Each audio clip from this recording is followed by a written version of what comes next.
oído de físico. Muy bien, vamos a empezar ahora hablando acerca de las funciones ya de la parte sensitiva, sensorial, ¿sí? Aquí vamos a ir desarrollando todo lo que vendría a ser pues este tema, que es también en el GAI, que es un montón de capítulos. Vamos a tratar de ir resumiendo algunas cosas importantes, ¿ya? Por ejemplo, los receptores sensoriales van a ser todas aquellas estructuras que van a poder captar todos estos cambios, tanto físicos como físico-químicos, que ocurren ya sea dentro del organismo o fuera de él. Y van a de alguna forma traducirlos en ¿qué? En un potencial. De eso se encarga un receptor, ¿sí? Ahí vamos a ver cómo es la transducción, ¿no? El estímulo va a ser captado por un receptor. Ese receptor va a poder de alguna forma, mediante las propiedades de su membrana celular, aperturar un canal, de repente activar una proteína G, y de esa manera cambia la permeabilidad de la membrana. ¿Qué quiere decir que cambia la permeabilidad de la membrana? Se hace más permeable a un ion. ¿Y cuál es el ion que despolariza la mayoría de las membranas? ¿Cuál es? El sodio. Entonces, en estos receptores, todo este cambio físico-químico es ¿para qué? Para aumentar la permeabilidad y la difusión del ion. Ahí si quieren pueden poner sodio. Ojo, el sodio es el más frecuente, no, el ion más frecuente que va a despolarizar membranas, pero no es el único. ¿Cuál es el otro ion que puede despolarizar membranas? Calcio. ¿Cuál es el otro? ¿Ah? ¿Potasio? ¿Cómo? A ver, el que me dice cómo, si le falta 0.05 se lo pongo para que pasen. ¿Cómo el potasio despolariza una membrana? Si el potasio está en mayor concentración, ¿dónde? En el intracelular, ¿no? Recuerden que en medicina nada es absoluto, ¿no? Solo existe un receptor que se despolariza por potasio. ¿Y dónde está? ¿Dónde está? Es una célula ciliada, ¿no? ¿Que se encuentra dónde? En el ojo, en el oído. En la cóclea se produce ese fenómeno, ojo, que el potasio va a despolarizar un receptor, ¿ya? Es digamos la salvedad. Muy bien, y es gracias a esa difusión de iones que se altera el potencial de membrana y tenemos lo que se denomina potencial de receptor, ¿no? Ya se despolarizó parte del receptor. Hay un ejemplo de algunos receptores que vamos a ir viendo. Mira, receptores mecánicos que solo al presionarlos cambia la conformación de este canal, se abre para permitir el paso de un ion. Hay otros termorreceptores que por el cambio de temperatura se abre el canal, porque al costado de ellos hay una proteína que va a desnaturalizarse con el cambio de temperatura. También existen algunos quimioreceptores. Generalmente cuando nos referimos a quimioreceptores, ¿qué se le viene a la cabeza al toque? ¿La boca? La lengua, pues, ¿no? ¿Cómo creen que ustedes sienten los distintos sabores? ¿Sí? Y también tenemos receptores que, por ejemplo, van a poder captar, ¿no?, las radiaciones electromagnéticas que vienen a través de la luz. Y esos son los famosos fotorreceptores, ¿sí? Entonces, si se dan cuenta, cada uno o cada receptor va a tener, pues, o va a estar relacionado a un solo estímulo, ¿sí? O sea, tiene cada uno, de alguna forma, una peculiaridad para poder captar un estímulo. Pero pregunta, ¿habrá alguna forma de estimular, por ejemplo, a los fotorreceptores que no sea la luz? ¿Alguna vez tu enamorada te dio una cachetada? ¿Y no has visto estrellitas? ¿Sí o no? ¿Nunca, en el colegio nunca te peleabas? ¿Nunca te daban un puñete? Y... ¿Qué? ¿No? ¿Nunca? ¿Que nunca te has peleado? Oh, no has tenido infancia. Bueno, ya los que nos hemos peleado alguna vez y han recibido un golpe, ¿no? Claro, en las películas sale, ¿no? Cuando alguien golpea no le salen estrellitas, ya lo mismo, pues. Pregunta, ¿en el puño hay luz? ¿Y por qué tus receptores, tus fotorreceptores transducen pues estrellitas? Eso, ¿no? Porque hay algunos pues, que pueden producir esa activación, como el estímulo mecánico. Si no lo, digamos, no lo captas, ahí que para que sientas unas estrellitas, ¿ya? O en tu caso lo haces, pues. Muy bien. Creo que eso ya lo hemos visto en las primeras clases, ¿no? De potencial. Creo que ya lo entiendes, ¿no? Si no llega al umbral, no se genera potencial de acción, ¿sí? Se queda como un potencial local, ¿no? Un potencial de receptor. Si traspasa el umbral, ahí recién hay potencial de acción, ¿sí? Ahí están los distintos sistemas sensoriales, las modalidades. ¿Quién tiene mayor modalidad? Los sómatos en sí, sensitivos, pues, ¿no? Ahí tenemos mayor modalidades, ¿no? Pero los demás es uno solo, ¿no? Visión, audición, la parte vestibular, gustativa y el olfatorio. Y ahí tenemos toda la gama de receptores, tanto mecánicos, fotorreceptores, termorreceptores, quimioreceptores. Muy bien. Las neuronas que llevan la información somatosensitiva, somatosensorial, necesariamente tienen esta forma, ¿no? ¿Cómo se llama esa forma? Pseudounipolar, recuérdalo, ¿ya? Es una neurona pseudounipolar que va a cambiar dependiendo del receptor. Por ejemplo, ¿este receptor de qué cosa es? Una terminación nerviosa libre es receptor del dolor. ¿Esto qué es? Es un corpúsculo de Pacini, ¿no? ¿Para qué sirve? Para captar presión, para captar vibración. Y este de aquí es el que te dije que se despolarizaba por potasio, ¿no? Es una célula ciliada, ¿ya? Ahí tenemos, por ejemplo, cómo un corpúsculo de Pacini se va a activar ante la presión, ¿sí? Tenemos corpúsculo de Pacini pues en toda nuestra piel. Es por eso que tú no te mantienes sentado en una sola posición. ¿Te has dado cuenta? ¿Te has dado cuenta que balanceas tu peso? Que estás en una nalga, la otra nalga, media nalga, adelante, ¿no? Hacia atrás. ¿Por qué? Por la presión. Pues. Cuando hay demasiada presión en un lado, Pacini avisa, suave, ¿no? Vas a generar ahí una lesión. Muévete. Y arriba se interpreta de esa manera, bueno, por eso que te vas moviendo, vas cambiando de posición. ¿Sí? ¿Y qué es lo que pasa aquí? Mira, ahí están los canales, aquí están los canales y aquí está el ion que te gusta, ¿no? El sodio, ¿ves cómo entra? Y va formando aquí el potencial de receptor. Y si ese potencial de receptor supera el umbral de activación, genera potencial de acción que va a través de la mielina mediante una conducción saltatoria. ¿Sí?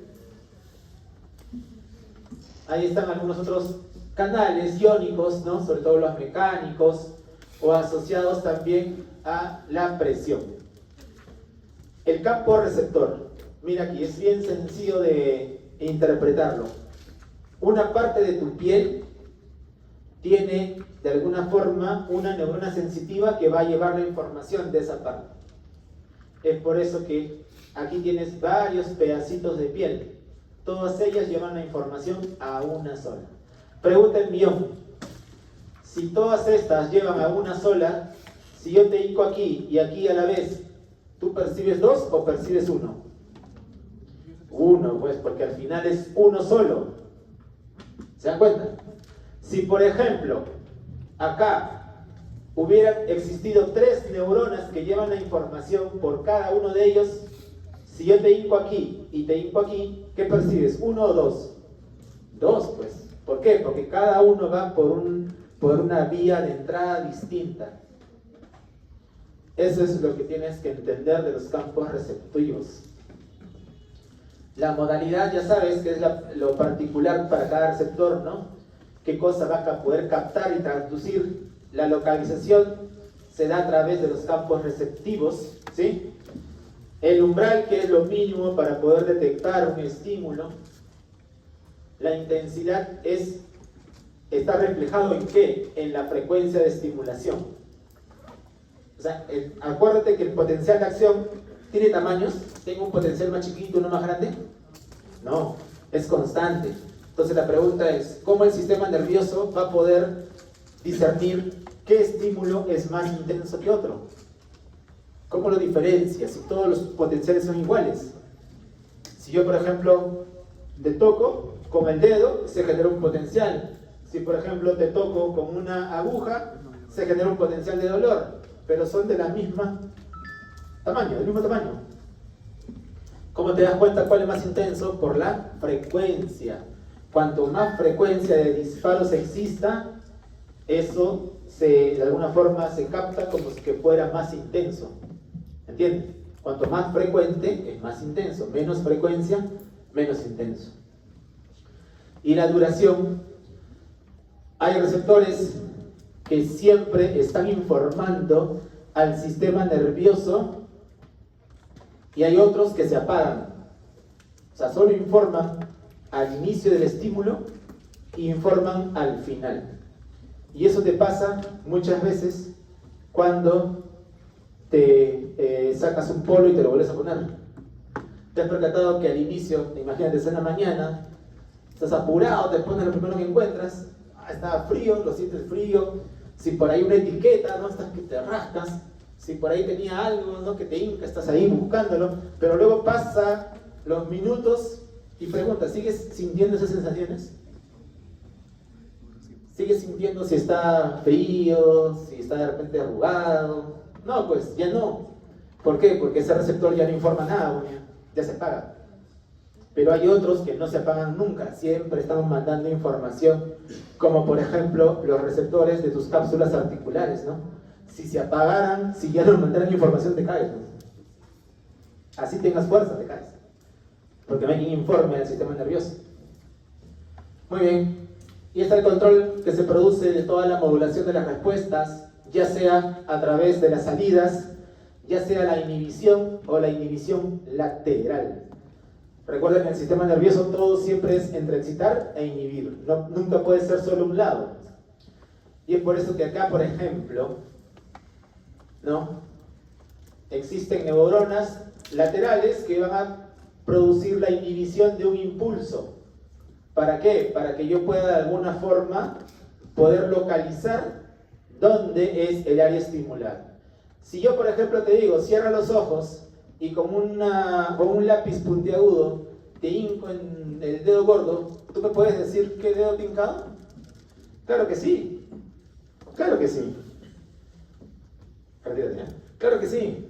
¿No? ¿Por qué? Porque está, de alguna forma, esto hace que yo pueda localizar un estímulo. ¿Ya? Y va a depender también de la adaptación del receptor. Esto es bien fácil, receptores tónicos y fásicos. Mejor con el gráfico. Ahí está. Los tónicos, ¿qué quiere decir tónico? Es el que siempre se está despolarizando, siempre manda señal. Como pueden ver aquí, miren. Potenciales durante todo el estímulo. Por eso se llaman de adaptación lenta, porque siempre van a disparar, ¿no? Mantienen el disparo mientras esté presente el estímulo. En cambio, los fásicos se adaptan al toque, ¿ves? Lo que te decía, ¿no? Esos que le informan cómo está, pues, de repente, si algo es suave, si algo es rugoso, si algo es blando, esos rapiditos se desactivan. Por eso se llaman de adaptación rápida. Disparan al principio y luego se desconectan, ¿no? Ya no disparan, hasta que el estímulo cesa. Ahí tenemos una imagen del Guyton, ¿sí? Donde pueden observar, por ejemplo, los receptores de adaptación lenta, como por ejemplo lo de las cápsulas articulares, el uso muscular y las rápidas, como Pacini y los que están asociados a los folículos pilosos. Esto es lo que se denomina la discriminación de dos puntos y va a depender de la convergencia y de la divergencia de las señales. Pregunta, ¿dónde crees que tienes más campos receptivos, o sea, más neuronas sensitivas? ¿En la palma de la mano o en tu espalda? ¿Dónde crees? En la palma de tu mano. Si por ejemplo yo cojo dos agujitas separadas por 5 milímetros o por 1 centímetro ya, dos agujitas separadas por 1 centímetro y produzco una activación simultánea de tu dedo, te hinco, tú siempre vas a percibir dos estímulos. Así lo junte más, así lo junte a 7 milímetros de distancia, tú vas a seguir percibiendo dos estímulos. Las mismas agujas separadas por 5 centímetros y te los pongo en la espalda, tú me vas a decir que es uno. Y hazlo, ¿no? Hazlo. Coge 2 lapiceros y clavas a tu compañero. Y vas a ver que te va a decir uno. ¿Por qué? Porque atrás en la espalda hay solo un receptor por un área grande. ¿Entiendes? ¿Por qué? Porque no hay muchos ahí. Por eso que no podemos discriminar con la espalda. ¿O acaso tú tocas a alguien con la espalda? No, con la mano. La mano es la que discrimina más. ¿Sí? Y es dependiendo de la cantidad de receptores que tengan, ¿no? Ahora, las fibras sensitivas son una de las más rápidas, pero no las más rápidas. Recuerda que las más rápidas son las neuronas motoras, alfa, ¿no? Transmiten la información más o menos con una velocidad de 120 metros por segundo, ¿no? Ni Usain Bolt, ¿no? ¿Cuánto recorre Usain Bolt 100 metros? 9.53 segundos, ¿no? Ya, pues una neurona hace 120 metros en un segundo, el potencial de acción.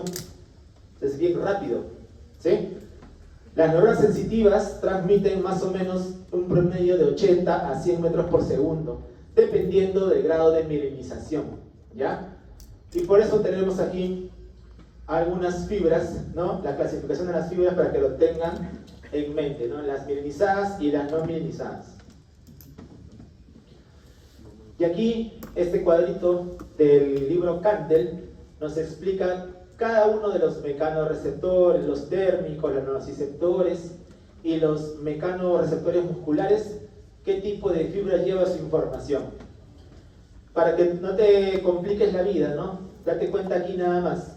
Los térmicos y los nociceptores prácticamente son los menos veloces, ¿no? Tienen fibras C o fibras A delta, que son las más lentas. En cambio, la información de los mecanorreceptores es rápida, pues. Lleva rápidamente la información. Muy bien, ese era un preámbulo y ahora sí hablemos de sensibilidad somática. Los mecanorreceptores pueden ser de tacto, presión y vibración, ¿ya? Ahí tenemos a los principales. Si tenemos que recordar algo, recuerden que hay dos superficiales que se llaman Merkel y Meissner, y hay dos profundos, Pacini y Ruffini, ¿sí? Eso es lo que tienen que quedar en su cabecita. Los dos más superficiales y los dos más profundos, ¿no? Pacini y Ruffini. Y ahí está la distribución. ¿Por qué se distribuyen así? Tiene un porqué, ojo, ¿ah? De los dos superficiales, ahí está Meissner y Merkel, hay uno que es de adaptación rápida y hay uno que es de adaptación lenta. Lo mismo pasa en los profundos. Hay uno que se adapta rápido y hay uno que se adapta lento, ¿sí? Siempre están en esa configuración. De la misma manera se explica en este gráfico cómo están distribuidos, la velocidad, ¿no? No es necesario tampoco que lo tengas de memoria, pero la distribución sí. Ahora, ¿hay diferencia entre la piel con pelo y la piel sin pelo? Claro que sí hay diferencia, ¿no? ¿Por qué? Porque los corpúsculos, en este caso de Merkel, son más frecuentes donde en la piel con pelo, ¿sí? Donde veas piel con pelo, hay mayor probabilidad de encontrar corpúsculos de Merkel. En cambio, los de Meissner, ¿dónde están? En la piel sin pelo, ¿no? Por eso que más Meissner, ¿dónde vas a encontrar? En los pulpejos de los dedos. Muy bien, el tacto es muy importante, ¿sí? Porque va a poder captar todos los estímulos que van a rodear la piel, ¿no? Y como te decía hace un momento, hay regiones donde hay más receptores táctiles. Y mira, ¿quién gana? ¿Ah? La punta de la lengua, no la lengua, la punta de la lengua. Ahí es donde tienes más receptores táctiles, ¿ya? Es bien sensible la lengua, ojo, ¿ah? Si no lo sabías, Ahora ya lo sabes, la lengua es muy sensible para percibir, en este caso, la sensibilidad táctil. Luego está el dedo. ¿Qué dedo? ¿Cuál es el índice? ¿Saben, no? Claro, ese dedo. No ese dedo, ¿ah? Este. El otro dedo está agarrando, ¿no? Cuidado. ¿Qué más? Luego, ¿quién sigue? La palma de la mano. Y al final, mira tu espalda. Casi no tiene receptores, ¿no? Es 0.4. O sea, que un cuarto receptor por centímetro cuadrado. O sea, casi no hay, pues. Por eso que la discriminación no se puede hacer bien en la espalda. Y eso viene de la agudeza táctil, pues, ¿no? Es la distribución, ¿ya? Y lo mismo que está en la otra diapositiva. ¿Quiénes llevan la información de la sensibilidad táctil en la piel? Tenemos las libres que llevan dolor, eso lo vamos a ver más adelante, pero esta es la que me interesa. Los corpúsculos de Meissner, Pacini, que van a llevar la información a través de fibras A-beta. Las fibras A-beta también son relativamente rápidas, ¿ya? De estas, ahí, por ejemplo, tenemos una distribución. Mira cómo está Merkel y mira cómo está Meissner, ¿no? Distribuidos. ¿Quién está en mayor proporción en los pulpejos? La punta de los dedos. Meissner. Por eso es que Meissner te va a ayudar mucho. Pero Merkel es de adaptación lenta. ¿Sabes cuándo se activa Merkel? Cuando buscas tu moneda, tu luca, ¿no? Para pagar y metes la mano en tu bolsillo. Estás tocando todas tus monedas. Ya, ahí entra a tallar el Merkel, porque estás palpando y tienes que mandar información de cómo está rugoso, de que de repente ahí está el 50, lo estás dibujando con tu dedo. ¿No haces esto cuando tocas una moneda? Ya, pues, ¿por qué haces esto? Para estimular al Merkel, ¿ya? Y también tenemos, por ejemplo, los que tienen menos distribución, ahí están Pacini y Ruffini. Dolor. ¿Cuántos tipos de dolor existen? A ver, ¿quién sabe? ¿Quién sabe cuántos tipos de dolor existen? ¿Dolor del alma? No. ¿Cuántos tipos existen? Cada vez veo menos gente, ¿no? ¿Cuántos son, de verdad? El doctor me dijo que eran 350. Aquí no hay 300. Cada vez hay menos. Somos una especie en extinción. Y ese eran de baja, ¿eh? Allá son los vicas. Pregunta, ¿cuántos tipos de dolor existen? Alguien dijo 2, muy bien, el tuyo y el mío. Claro, eso es cierto, ojo, relativamente cierto lo que acaba de decir su compañera. ¿Por qué? Algo que por lo que te van a buscar los pacientes es porque les duele algo. Todo paciente busca ayuda por dolor, ¿no? El dolor es algo que nos lleva pues a un estado mental diferente, ¿no?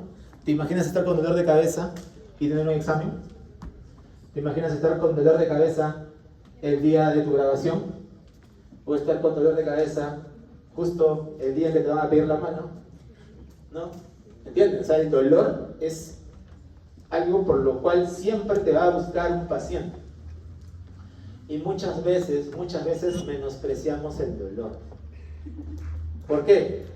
Porque viene una paciente y te dice, doctor, me duele la cabeza. Ya, por un dolor de cabeza, toma tu paracetamol, es confiable, ¿no? En tu casa. ¿No? Y la misma paciente llega después de 5 horas en estado de coma, ¿no? Así pasa, ojo, ¿eh? Así pasa. ¿Por qué? Porque menospreciábamos el dolor. ¿Ya? Es algo de repente que ahorita no lo sienten tanto porque recién están en básicas, ¿no? Pero cuando vayan a clínicas van a ver que el dolor para ustedes va a ser algo, del medio, bueno, queda algo. Pero no se ponen en otro lugar. Que la persona de repente un mismo estímulo lo siente de manera diferente. ¿Ya? Entonces, pero para poder entenderlo, y eso es un poco ya más interpretativo, pero para poder darle la parte fisiológica, el dolor es una experiencia sensorial emocional y desagradable. ¿O a alguien le gusta el dolor? A ver, levanta la mano. A ver, el que siempre habla. ¿El dolor? Depende. Muy bien. Sí. Ya sabía que ibas a decir eso ya. Muy bien, claro, depende de qué tipo de dolor, ¿no? Muy bien. Pero siempre se asocia a qué cosa? A un daño. Ojo, siempre se asocia a que hay un daño. Daño de estructuras, tanto tejidos o también de estructuras nerviosas. Siempre va asociado a daño, ¿ya? Por eso que el dolor de alguna forma también nos protege, ¿no? Imagínate no sentir dolor. Ojo, hay gente que nace y no puede sentir dolor, ¿eh? Son alteraciones en los canales, ¿no? Y hace que la persona no sienta dolor. Imagínate, bueno, no sentir dolor, ¿no? Estarías sentado 10 horas, se te forma una escara y seguirías sentado, ¿no? ¿Sí? ¿Por qué? Porque no sientes pues, dolor. Entonces tenemos dos tipos de dolor. El nociceptivo y el neuropático. Y eso tienen que diferenciarlo. ¿Por qué? Porque el nociceptivo es daño de un tejido no neural. Ojo, no neural. Por ejemplo, cuando tú haces tu pichanga, ¿no? Tú eres el centro delantero y viene el más machetero y te mete una falta ahí justo, ¿no? Donde no tenías canillera, te da. Pregunta, ¿tú sigues jugando? Porque ahí todavía estás, pues, ¿no? Caliente, pero cuando ya te enfrías, empieza ¿qué cosa? A doler, ¿sí o no? Ya, ese dolor, ¿qué tipo será? ¿Un dolor neuropático o un dolor nociceptivo? Nociceptivo, pues, ¿por qué? Porque hay un traumatismo, ¿no? Tu pierna está todo roja, ¿sí? Está quemando, latiendo, y es porque se ha activado toda una cascada, ¿sí? Que corresponde, pues, a la activación de muchos mediadores inflamatorios. Por eso que se hincha, ¿no? ¿No has visto cuando te da un golpe y se hincha? ¿No? Tu rodilla, tu tobillo, todo hinchado, porque hay inflamación de por medio. Es por eso que el dolor nociceptivo cede con AINES. ¿Qué es un AINE? Creo que todos saben, o algunos no saben qué es un AINE. AINES son antiinflamatorios, ¿no? Esteroides, ¿no? Tipo ibuprofeno, celecoxib, meloxicam, ¿no? Todos esos que conoces, ¿ya? Ese dolor cede con eso o con algunos opioides. En cambio, dolor neuropático es cuando existe daño en cualquier lugar de la vía somatosensitiva. Por ejemplo, de repente, en algún momento, van, no sé si habrán visto esas películas de guerras, ¿no? Donde hay una dinamita, una bomba, se rozana parte del pie y estás todo a flor de piel, los nervios y todo ya. Por ejemplo, ahí, ¿se dañó una vía nerviosa o no? Claro que sí. Entonces, ese paciente que está amputado va a sentir dolor, pero dolor neuropático, pues, porque has roto la vía somatosensitiva en algún lado, en algún lugar. Es por eso que este dolor necesariamente cede con antidepresivos o antiepilépticos. Muchas veces los pacientes van a buscar, ¿no? Ustedes cuando salgan de médicos generales, lo primero que van a atender es pacientes con dolores, ¿no? Las famosas lumbalgias, ¿no? Doctor, ahí en su posta va a ir, ¿no? El señor, doctor, me duele la espalda. Ya, toma tu ibuprofeno, tu relajante muscular. Viene la siguiente semana, doctor, me sigue doliendo. Hay que darte algo más fuerte. Ya, meloxicam, y te daré una ampolla de orfenadrina. La siguiente viene, doctor, me sigue doliendo. ¿Por qué creen? Porque su dolor no es nociceptivo, pues. ¿Cómo es su dolor? Es neuropático. ¿Ven esa diferencia que es crucial en el tratamiento? Y ese es el pan de cada día, ojo, ¿eh? Se lo digo porque yo veo, pues, cómo llegan los pacientes buscando, no, doctor, me han derivado de mi posta, porque en mi posta me han puesto, creo que todo el mes diclofenaco y no me cede nada el dolor. ¿Por qué? Porque no es un dolor nociceptivo, es un dolor neuropático. El dolor neuropático, métanse en la cabeza, el dolor neuropático es como una corriente. Se siente como quemazón, como si algo estuviera quemando en una parte específica. Y no está inflamado, tú lo ves, no está rojo, no hay hinchazón, nada. Pero al paciente le quema, le arde, siente como corrientazos. ¿Nunca les ha pasado corriente? ¿No? ¿Sí? Ya. Es esa sensación en una parte de tu miembro, en una parte de tu planta, en el pie. Muy diferente al otro tipo de dolor, ¿ya? Ahí están las dos fibras las fibras A delta y las fibras tipo C. Las A delta, como tienen mielinización, pueden transmitir el dolor de manera más rápida. En cambio, las tipo C es para el dolor más lento. Por eso le llaman el dolor primario agudo y el otro que es más crónico, ¿ya?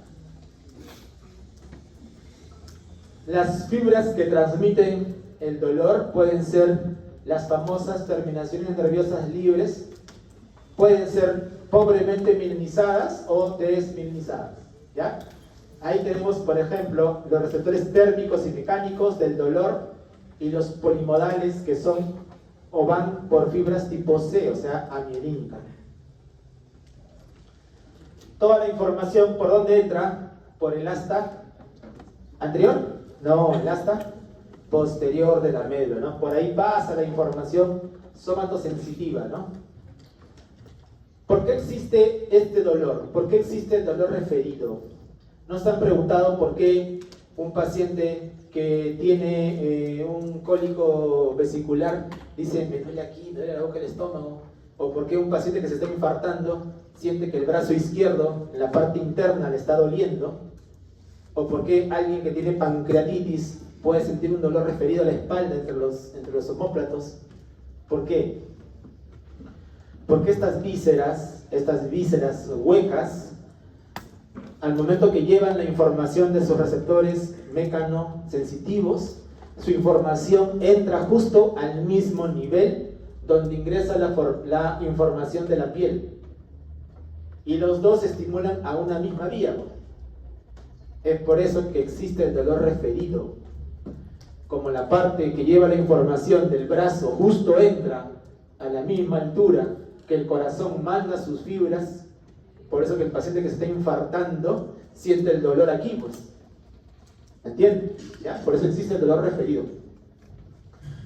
Esa imagen no se raye, pero ahí está toda la transducción del dolor, ¿ya?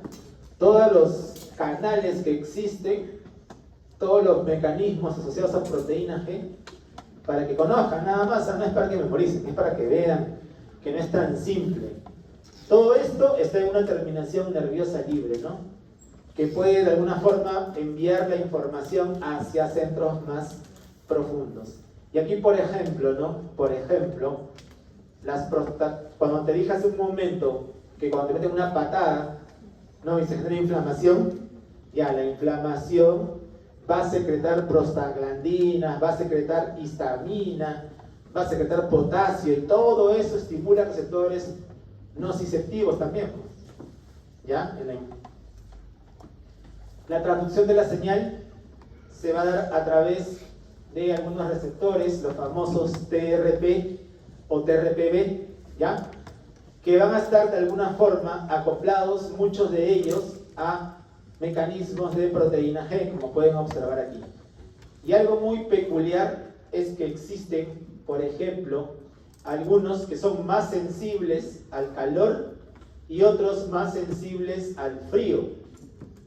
Por eso que ven la velita, ¿no? Cuando ven la velita son más sensibles al calor, como los TRPV2. ¿Y por qué al costadito hay un ají? ¿Se ha preguntado? Pregunta, cuando tú comes ají, ¿qué es lo que sientes?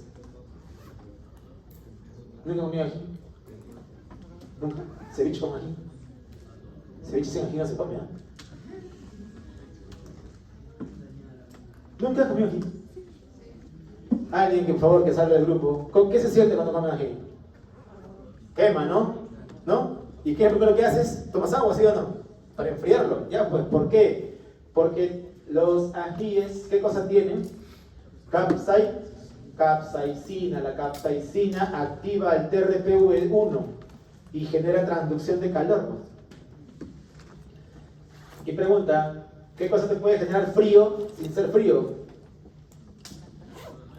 Muy bien, el mentol.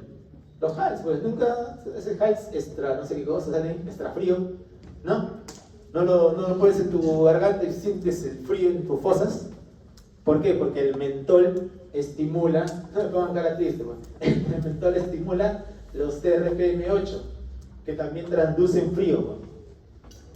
Por eso que podemos tener sustancias que estimulan esos tipos de receptores, ¿ya? La vía del dolor, el dolor se va por un montón de vías. Tenemos la espinotalámica, que es la que la lleva a la corteza. Tenemos la vía espino-reticular, que lo va a llevar también a la corteza sensitiva, ¿no? Y parte de ella a la corteza de asociación. Tenemos vías que llevan la información hacia esta estructura, la sustancia gris periaqueductal. ¿Por qué? A ver, ¿quién me dice? ¿Qué cosa hay en la sustancia gris periaqueductal? ¿Alguna vez han ido a visitar a los monjes Shaolin? ¿No han ido? ¿Nunca? Hasta máximo zoológico. Ya bueno, cuando algún día vayan, ¿no? Cuando sean ya, no sé, cirujanos plásticos, ¿no? Dermatos, van a poder irse pues a todos los lugares. Pregunta, ¿pero qué te han visto en National Geographic, en esas plataformas? Cómo ellos tienen un entrenamiento que les hace soportar dolor, ¿no? ¿Se han percatado? No rompen un coco con el dedo, ¿no? Les tienen un fierro en la cabeza y están ahí, ¿no? Incólumes. También caminan sobre carbón. Eso, caminan sobre carbón, ¿no? ¿No se han percatado? ¿Por qué, ah? Con un ejemplo más sencillo. Podríamos el comentario. Un ejemplo más sencillo. Pregunta. En algún momento de repente has hecho una travesura, rompiste la tele nueva, ¿no? Y tu mamá, tu papá te correteó, ¿sí? Con la sandalia, de repente con su correa, con algo, ¿no? Con la escoba. Con la escoba, ¿no? Claro, la tele la compraron recién y tú fuiste y la tumbaste, pues, ¿no? Pregunta, ¿siempre el primer correazo duele más, sí o no? Y el segundo ya te pones machito, ¿no? Papá, otro más, ¿no? Estás ahí, ¿no? ¿Por qué? Igual que cuando, si es que alguien se ha peleado alguna vez, el primer puñetazo duele más, el segundo duele menos y el tercero menos, y por eso que sigue la pelea, ¿no? ¿No se ha percatado? No tenía infancia, ¿no? Ya bueno, ¿por qué? Porque existe la vía de supresión del dolor, y la vía de supresión del dolor nace en la sustancia gris periaqueductal. Existe vía de supresión del dolor. Es por eso que hay de repente formas de apaciguar el dolor sin necesidad de hacer medicamentos, porque tenemos sistema endógeno pues que de alguna forma va a disminuir el dolor de manera fisiológica, ¿ya? ¿Y cuáles son los mediadores? Es esto, el sistema opioide endógeno. Ahí está la propia melanocortina, las encefalinas, las dinorfinas.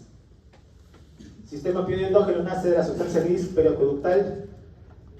Esta neurona primero es encefalinérgica, luego es una neurona serotoninérgica y al final vuelve a ser una interneurona encefalinérgica que bloquea la vía del dolor aquí, en la médula. Ya, ahí lo bloquea. Y este es un ejemplo del reflejo flexión y retirada, ¿no? ¿Se acuerdan que hablamos que ante un estímulo doloroso hace que tú retires? La vía propioceptiva, la propiocepción. ¿Es importante la propiocepción? Claro que sí. Gracias a la propiocepción, tú puedes caminar sin necesidad de estar observando de repente el suelo. Porque basta que lo pises y ya tu cerebro sabe que estás caminando en un piso, digamos, alfombrado.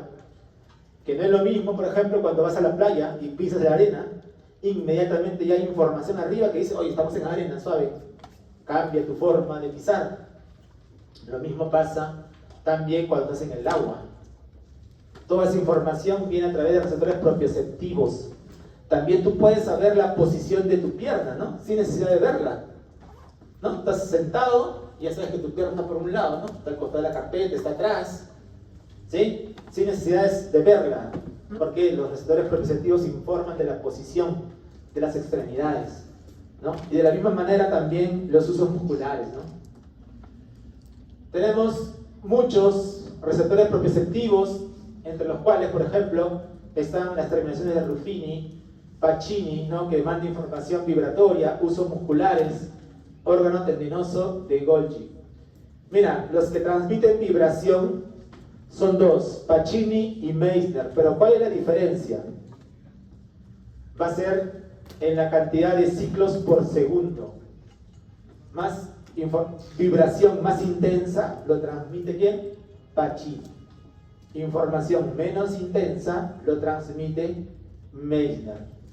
Por eso es que cuando tú evalúas con tu diapasón de 128 Hz, ¿cuál crees que estás evaluando?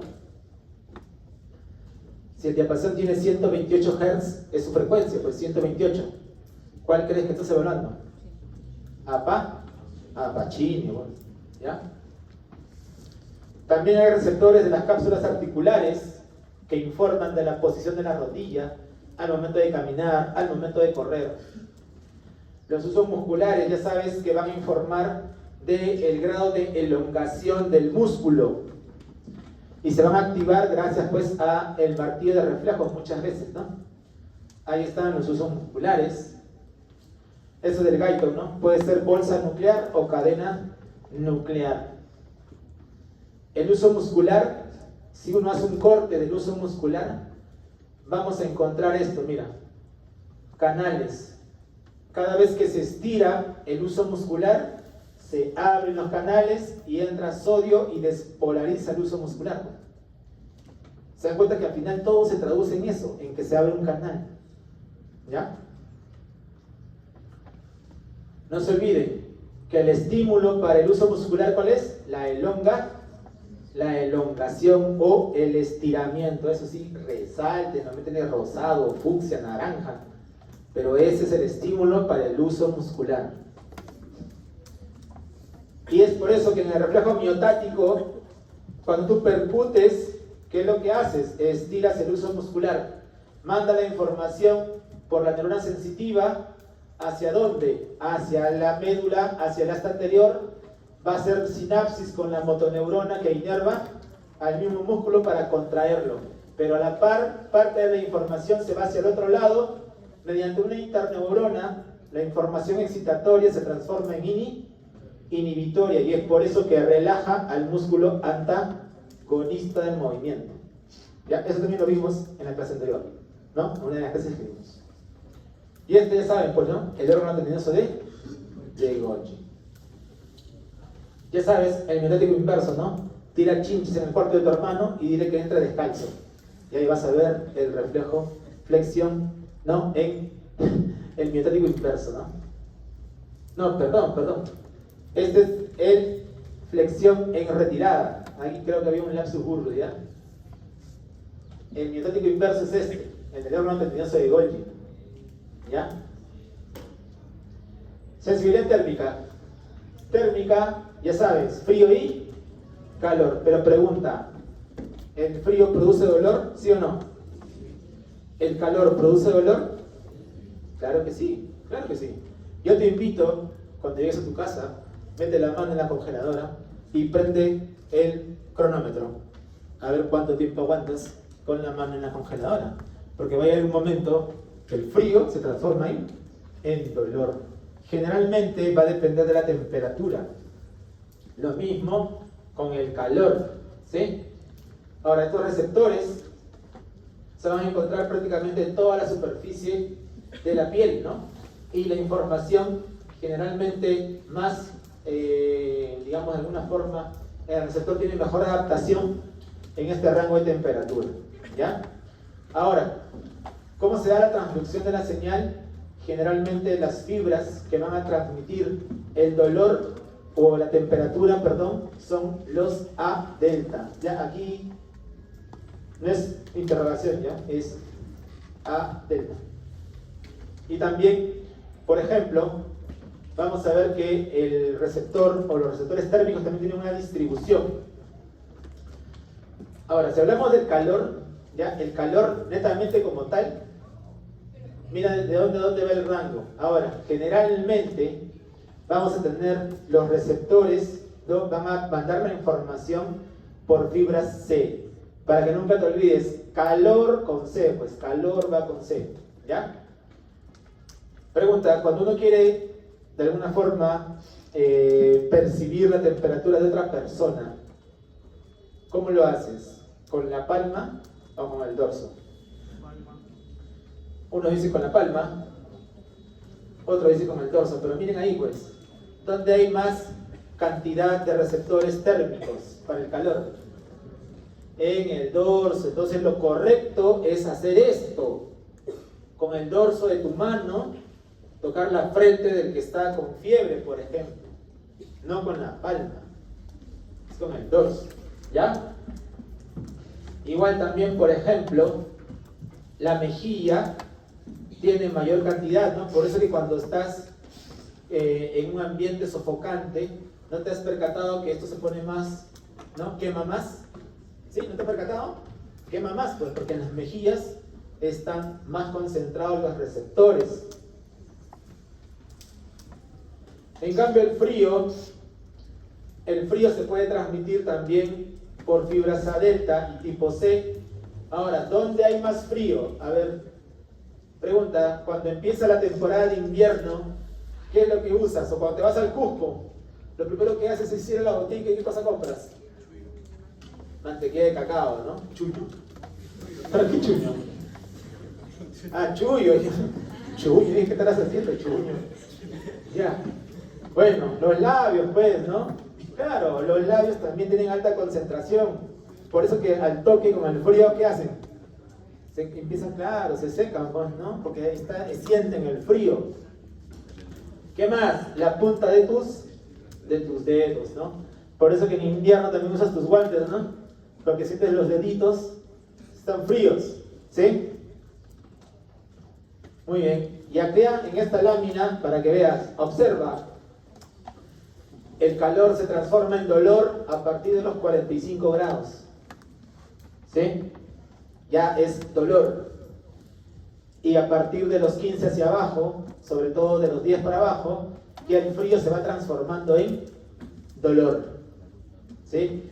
¿Cuántos grados está tu congeladora? ¿Cuánto? 6 grados, por ahí, ¿no? 5 grados, ¿no? Algunos lo tienen en 3 grados. Por eso que cuando tú vas a sacar un cubito de hielo y te quedas ahí, ¿no te duele? ¿No te ha pasado? Ya pues, es porque el frío se transforma en dolor, porque está en baja temperatura. La vía somatosensitiva. La vía somatosensitiva son dos grandes vías. La vía dorsal, el disco medial, la vía anterolateral. Ambas, una lleva, ¿qué cosa? La información propioceptiva, la información de tacto fino, ¿sí? Y la otra lleva dolor. ¿Cuál es la diferencia? ¿Dónde decusa? La vía espinotalámica decusa ¿dónde? En la médula.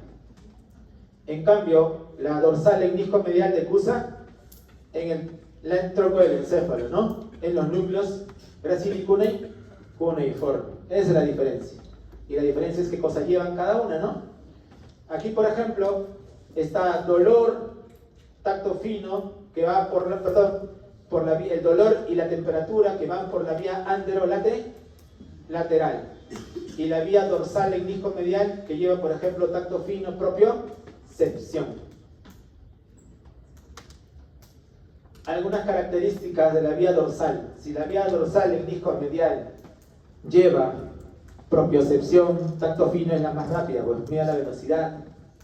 Las fibras transmiten rápido. Aquí hay mucha información sensorial. Muchos cambios, tanto para ver localizaciones, para, por ejemplo, sentir movimiento de la piel o relación sinestésica de movimiento, va por este lado. En cambio, la espinotalámica anterolateral es más lenta, ¿no? No lo mires, es más lenta, hay menor orientación, son sensaciones más burdas. ¿Quién va ahí? Dolor, frío, calor, cosquilleo. ¿Nunca te han hecho cosquillas? ¿Nunca? Ya pues, las cosquillas también van por ahí. Lo mismo pasa con todas las sensaciones relacionadas con la parte sexual. También van por ahí. ¿Sí? Son más lentas en transmitirse. Ahí está la vía somatosensitiva, ¿no? Se lo menciona Nato también. Y la corteza somatosensitiva, ¿cuál es? 3-1, 3-1-2, ¿no? La primaria, ¿sí? Ahí está, la 3-1-2 primaria. Y también tenemos corteza asociativa, que es la 5 y la 7, ¿no? También se forma el homúnculo, acuérdate, ¿no? ¿Por qué crees que está así? ¿Por qué crees que tiene una lenguaza, unas manazos y unos labios así enormes? Es por la densidad de los receptores. Pues donde hay más, está más representado en la corteza primaria sensitiva, ¿no? Muy bien, gusto. El gusto. El gusto está muy relacionado también con el sistema límbico. Está relacionado con la memoria. Está relacionado con las emociones. Porque por el gusto tú puedes generar recuerdos también. Y eso es lo que les decía, ¿no? Hace rato, ¿no? ¿Alguien dijo? ¿Doctor? ¿No? ¿No? Sí, alucinando ya. Son quimiorreceptores. ¿Dónde se van a encontrar estos quimiorreceptores? En los botones gustativos, ¿ya? Vamos a tener que se encuentran ya prácticamente en toda la lengua y en algunas localizaciones, ¿sí? Aquí, este es el gráfico de un receptor gustativo, está aquí en moradito. Ese es el receptor que tiene cilios. Los que están al costadito son células de sostén y los que están en la base son células basales. ¿Por qué son importantes las células basales? Porque las células basales van a estar relacionadas con la recuperación del receptor. ¿Nunca te ha pasado que un día por tomar desayuno apresurado te quemaste la lengua? ¿No te ha pasado? Pregunta. Pasan los minutos y no sientes bien, ¿no? Sientes medio raro. Pero pasan unas horas y ya vuelves a sentir, ¿sí o no? ¿Por qué? Porque se regenera. Pues. Lo que perdiste se regeneran gracias a las células basales. Ahí tenemos las distintas papilas, ¿no? Foliáceas, caliciformes, fungiformes. Creo que las caliciformes es la que todos la pueden observar en la parte basal de la lengua, ¿no? Cuando sacas la lengua, ahí se ven las caliciformes, ¿ya? Y todas tienen la misma configuración en el botón. Recuerda que las papilas filiformes son las más numerosas, pero no tienen botones gustativos, por lo tanto no van a poder sentir ¿qué cosa? Los distintos sabores. Solo están implicadas en la sensación táctil, pues.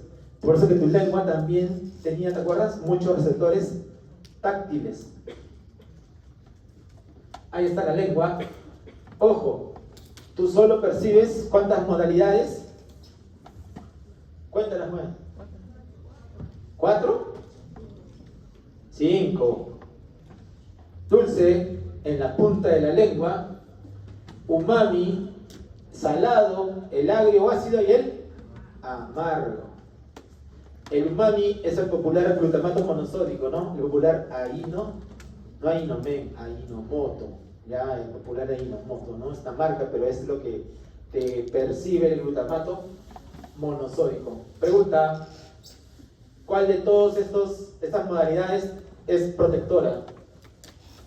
¿Te protege? ¿Mami? ¿Cómo crees que transducen todos los venenos de la naturaleza? Amargo, ¿no?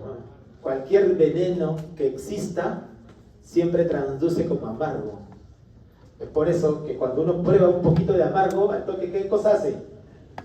Arcada y lo vomitas, ¿no? O náuseas, ¿no? Haces arcadas. Claro, porque es protector, pues, para que no mueras envenenado. Por eso que hay un umbral gustativo y el amargo tiene el menos concentración, porque necesitas poquito para estimularlo. En cambio, el dulce necesitas un montón. Por eso que puedes comprarte tus picarones con todo el jugo ahí embarrado, ¿no? Abres el picarón y lo metes dentro del picarón y te lo comes, ¿sí? Las vías de transducción de la señal en algunos casos implican a esta proteína G, la gusducina, en otras son canales iónicos y que igual van a producir toda la vía de señalización intracelular que lo vamos a ver en cada gráfico. Ahí, por ejemplo, la transducción del dulce va a través de una proteína G. En las primeras clases vimos que las proteínas G, ¿no? Sobre todo la GS va a activar el AMP cíclico para producir AMP cíclico y activar proteína quinasa tipo A.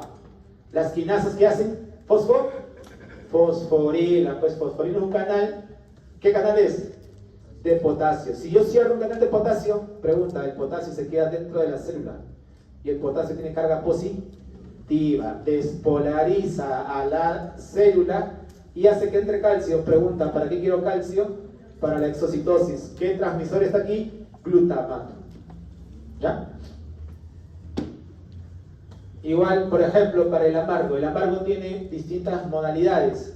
Puede ir a través de un canal, puede bloquear un canal, puede ir por gusducina, ahí está la proteína G asociada a una fosfodiesterasa, que lo que hace también es bajar la cantidad de AMP cíclico, y también puede ir a través de una proteína G, que es la proteína GQ. Al final todos, mira, todos los eventos van a ir a ¿qué? A abrir un canal de calcio. ¿Para qué? Para que se dé la exocitosis. Ahí está el umami. El umami, como es glutamato monosódico, solo necesita un canal. ¿Para qué? Para que entre sodio, y ya sabes que el sodio despolariza junto con el calcio y abren un canal de calcio voltaje dependiente y se da la exocitosis. Lo mismo con el agrio. El agrio puede estimular el cierre de canales, sobre todo canales de potasio, y también permitir la entrada de sodio. Por eso que despolariza membranas, abre canal de calcio y se da la exocitosis. Entonces, toda la vía del gusto, el momento es transmitir la información, va por estos nervios craneales, ¿no? El 7, el 9 y el 10, ¿ya? Toda la información va a ir hacia el bulbo, hacia el tálamo y hacia la corteza gustativa, que es el área 43 de Brodmann. Ahí está. El 7, el 9 y el 10. Los ganglios, el geniculado, el petróceo y el nodoso, y al final toda la información llega al núcleo del tracto solitario y luego hacia esta estructura, que es la corteza gustativa número 43. También desde el núcleo del tracto solitario la información va al hipotálamo. ¿Para qué? Para generar o hambre o saciedad. También para estimular la secreción gástrica, o también al sistema límbico para las respuestas afectivas. Lo que te dije del lomo, ¿te acuerdas? El lomo que te cocinaba tu abuelita. Ya, pues ahí va, por eso que está relacionado con emociones. Ahí está en síntesis toda la vía, lo mismo que está en el gráfico, pero ahí está un poquito sintético. Muy bien, olfato. Pregunta, ¿el olfato es como el gusto? ¿El gusto cuántas modalidades tenía? Solo 5, ¿no? En cambio, en el olfato tenemos más moléculas odorantes, ¿sí o no? Date cuenta nomás en los perfumes. Hay una variedad grande, ¿no? Sobre todo las chicas deben saber de perfumes, ¿no? Es una variedad inmensa de perfumes, ¿sí?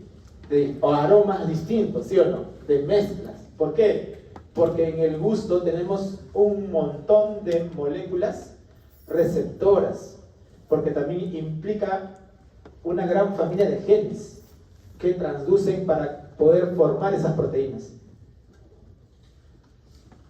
También son quimiorreceptores. ¿Y dónde están? Están en la mucosa olfatoria, ¿sí? Ahí tenemos, ojo, de todos los sentidos. ¿Te acuerdas que hemos hablado que son receptores? Pero no son neuronas, ¿ah? Son receptores.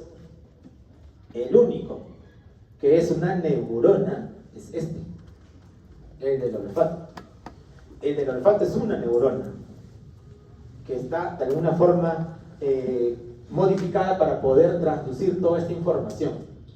Por eso que en la mucosa olfatoria hay neuroblastos, pues. Por eso que también se regenera. Y ahí está, mira, está la constitución de la mucosa.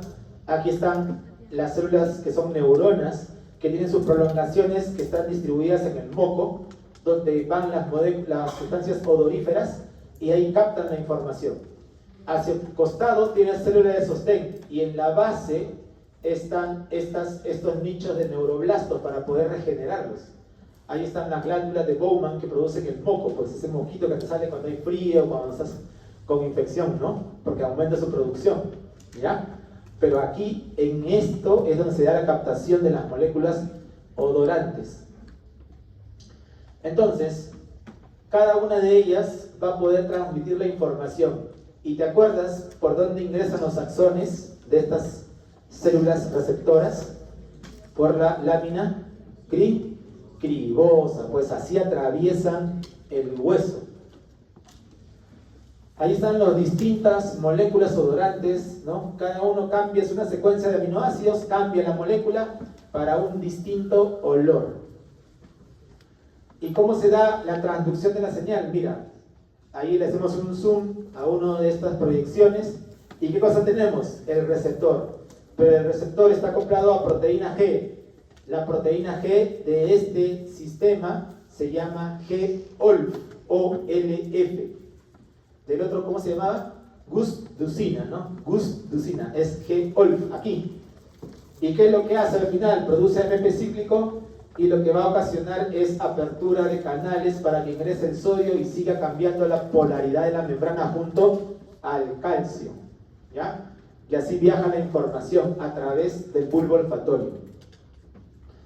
El bulbo olfatorio es esto, mira. Ahí que vas a encontrar la sinapsis de las receptores, lo que se denomina el glomérulo olfatorio, y esta es la otra célula importante, la célula mitral, que es la que se va a proyectar ya hacia el sistema nervioso. Pregunta, el olfatorio, su mielina, ¿quién la forma? ¿El oligodendrocito o la célula de Schwann? ¿Cuál crees? Eso, el oligodendrocito. Ojo, solo al 1 y al 2 la mielina lo forma el oligodendrocito. Desde el 3 hacia adelante lo forma la célula de Schwann, ¿ya? Muy bien, y ahí están también otras neuronas que aparecen, que más que todo tienen función excitatoria y en algunos casos inhibitoria, como las células granulares o las células periglomerulares. ¿Por qué? Porque también existe inhibición. ¿Te has dado cuenta, por ejemplo, que cuando vas de repente vas ahí a uno de esos conciertos y vas a esos baños portátiles, que a veces huelen pero hacía cochinada, ¿no? Pero pregunta, ¿tienes una necesidad? Y es el único disponible ahorita.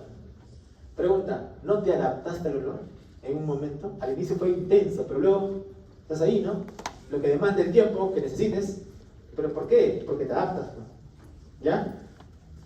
Y no se olviden que la neurogénesis se produce aquí. Ahora, miren, observen este gráfico. ¿Se acuerdan que otro principio decía que toda la información sensitivo-sensorial tenía que pasar por el tálamo antes de llegar a la corteza? Pregunta, en el olfatorio no se cumple eso.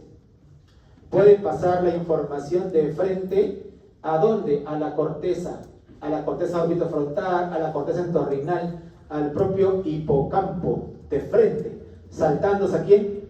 Saltándose al tálamo.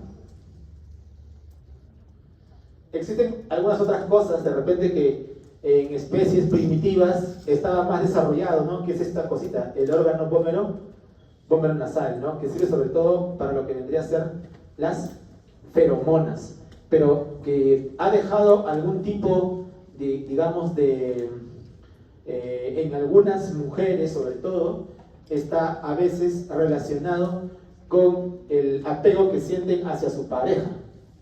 No sé si habrán visto, por ejemplo, que cuando el hombre juega fútbol, su enamorada va y lo abraza, ¿no? Y está todo sudoroso, ¿no? Oliendo, pero de todo lo que ha jugado, pero ahí está ahí. ¿Por qué? Porque genera estimulación el olor. O sea, el olor a veces genera cierta, digamos, un vínculo, ¿no? Emotivo, porque también el olor se relaciona con el sistema límbico, ¿ya? Y ahí tenemos algunos de los núcleos de las cortezas, por ejemplo, el núcleo olfatorio, que es más que todo para la memoria, ¿no? El piriforme, que es la discriminación, ¿sí? Ahí discriminamos olores.